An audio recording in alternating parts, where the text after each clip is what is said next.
हमारे दीप music channel को subscribe करने के लिए बिल्कुल ना भूलें।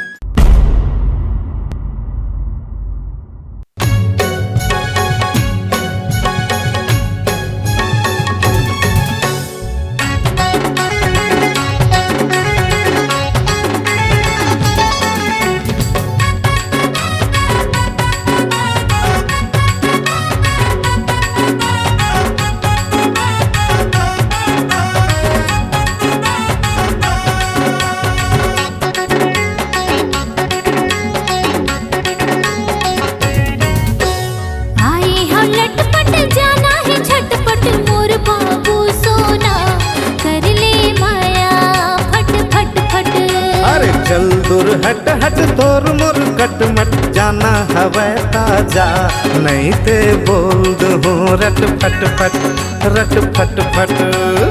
आई हो लटपट जाना है झटपट मोर बाबू सोना कर ले माया फट फट फट फट हाँ झटपट।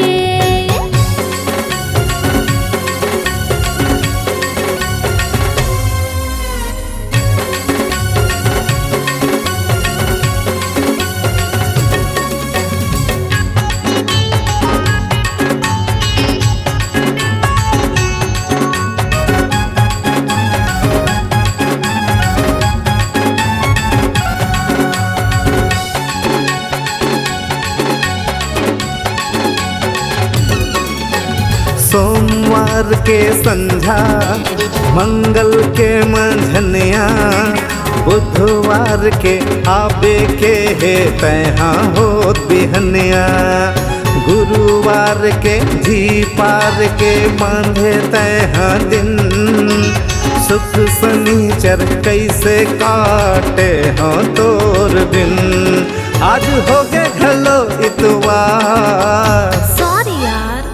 चल चल दूर हट तोर मोर कट मट जाना हवै ताजा नहीं ते बोल दो रट फट फट रट फट फट। आई हो लटपट जाना है झटपट मोर बाबू सोना कर ले माया फट फट फट हाँ झटपट।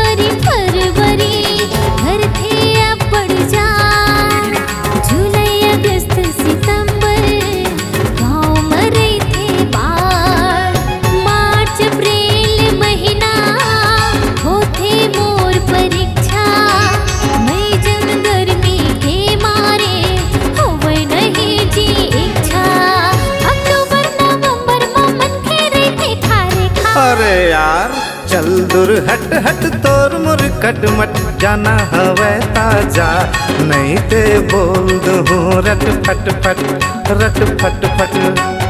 आई हो लटपट जाना है झटपट मोर बाबू सोना कर ले माया फट फट फट फट हाँ झटपट।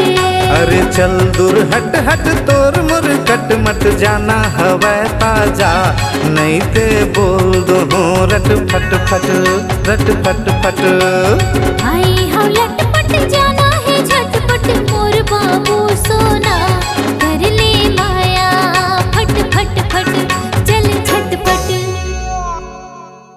संगवारी हो नवा नवा गाना सुने बर और देखे बर हमर दीप म्यूजिक चैनल ला लाइक शेयर सब्सक्राइब करे बर बिल्कुल झन भुलाहो और नवा अपडेट पाए बर घंटी के बटन ला जरूर दबाओ।